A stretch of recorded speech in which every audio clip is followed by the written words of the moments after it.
महाभारत की कहानी दुर्योधन और 5 सोने के तीर की कहानी है, जो कि एक शिक्षाप्रद कहानी है। जय श्री हरि। सनातनी टेल्स बाय राज में आप सभी का स्वागत है।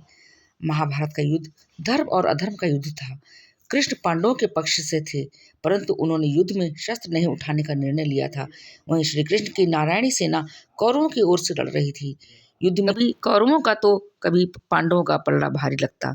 महाभारत के युद्ध में कुरुक्षेत्र की रणभूमि पर श्री कृष्ण ने प्रत्यक्ष रूप से शस्त्र नहीं उठाए, लेकिन अर्जुन का सारथी बनकर श्री कृष्ण युद्ध भूमि में अर्जुन का मार्गदर्शन करते रहे। द्रौपदी के भाई धृष्टद्युम्न पांडवों के सेनापति थे, वहीं कौरवों की तरफ से गंगापुत्र भीष्म सेनापति थे। उनके नेतृत्व में युद्ध लड़ा जा रहा था। कौरव दल पूर्ण बल से युद्ध करने के बाद भी 5 पांडवों में से किसी का भी बाल बांका ना कर सका। कौरवों के प्रधान सेनापति भीष्म 10 दिनों तक पांडव सेना पर भारी पड़े थे।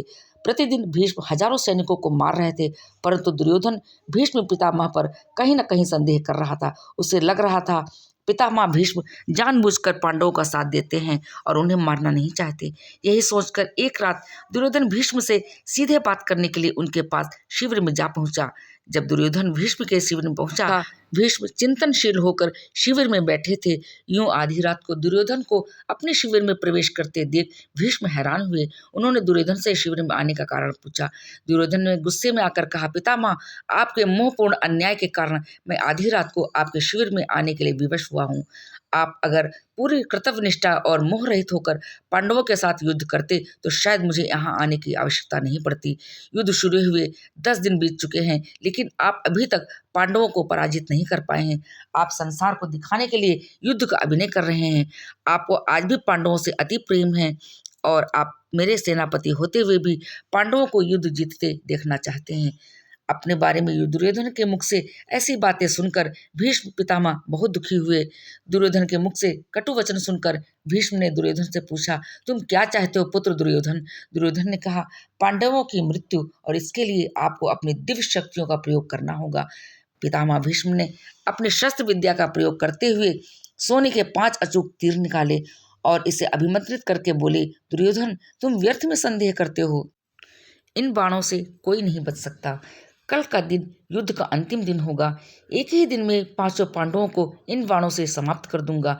फिर पांडवों के मरते हुए युद्ध का परिणाम तुम्हारे पक्ष में होगा। पितामह भीष्म की बात सुनकर दुर्योधन प्रसन्न हुआ, लेकिन अगले ही क्षण उसके मन में पितामह भीष्म के प्रति संदेह उत्पन्न हो गया। कपटी दुर्योधन भीष्म की बातों को सुनकर प्रसन्न तो हुआ, परंतु जब दुर्योधन को भीष्म की बातों में भी छल कपट दिखने लगा। दुर्योधन ने भीष्म से कहा, पितामह, आपकी योजना बहुत अच्छी है, किंतु मुझे फिर भी संदेह हो रहा है कि आप इतनी जल्दी और आसानी से पांडवों को मारेंगे। हो सकता है आप मोहवश या प्रेमवश उन्हें ना मार पाएं, अतः आप इन बाणों को मुझे दे दें। मैं युद्धभूमि में आपको ये 5 बाण दूंगा और आपको अपने कर्तव्य की याद दिलाऊंगा। पांडवों का वध मेरे सामने कीजिएगा। दुर्योधन की बात सुनकर पितामह भीष्म ने 5 अभिमंत्रित बाण दुर्योधन को दे दिए। दुर्योधन अपनी संभावित जीत पर बहुत खुश था। वह बाण लेकर अपने शिविर में चला गया।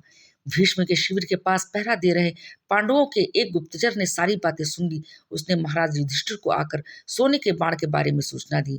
तब भगवान श्री कृष्ण भी वहीं थे। युधिष्ठिर ने भगवान श्री कृष्ण से कहा, हे गोविंद, पितामह के इन तीरों के प्रतिकार हम कैसे करें? इस बात को सुनकर श्री कृष्ण युधिष्ठिर संग तुरंत ही अर्जुन के शिविर में पहुंचे और अर्जुन को पूरी घटना बताई। श्री कृष्ण ने अर्जुन से कहा, हे पार्थ, तुम्हें दुर्योधन से उन 5 बाणों को मांगना होगा। श्री कृष्ण की बात सुनकर अर्जुन ने अचंभित होकर पूछा, दुर्योधन, भला वो तीर मुझे क्यों देगा? तब श्री कृष्ण ने अर्जुन को स्मरण दिलाया कि एक बार अर्जुन ने दुर्योधन को यक्ष और गंधर्वों के हमले से बचाया था। तब दुर्योधन ने प्रसन्न होकर अर्जुन से कहा था कि वो कोई भी चीज दुर्योधन से मांग सकता है। उस दिन अर्जुन ने बात को टालते हुए दुर्योधन से कुछ नहीं मांगा था। अब वो समय आ गया है। अर्जुन को श्री कृष्ण की बात सुनकर सब स्मरण आ गया। युधिष्ठिर की आज्ञा से अर्जुन दुर्योधन के शिविर में पहुंचे। दुर्योधन अचानक अर्जुन को अपने शिविर में देखकर सशंकित हुआ।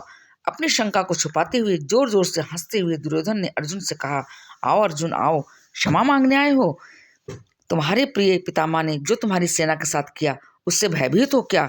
इस रात्रि में आने का क्या कारण है? बताओ, क्या सहायता मांगने आए हो? अर्जुन ने कहा, भ्राता दुर्योधन, पाणिपात, सही समझा आपने। आपसे याचना करने ही आया हूँ। परंतु मेरे मांगने से पहले ही आप उसे देने के लिए विवश हैं। दुर्योधन हंसता हुआ बोला, मैं विवश हूँ अर्जुन, याचक विवश होता है, दाता नहीं। परंतु कोई बात नहीं अबोध अर्जुन, तुम मांगो। अर्जुन ने दुर्योधन से वो 5 बाण मांगे, लेकिन दुर्योधन ने अर्जुन को मना कर दिया।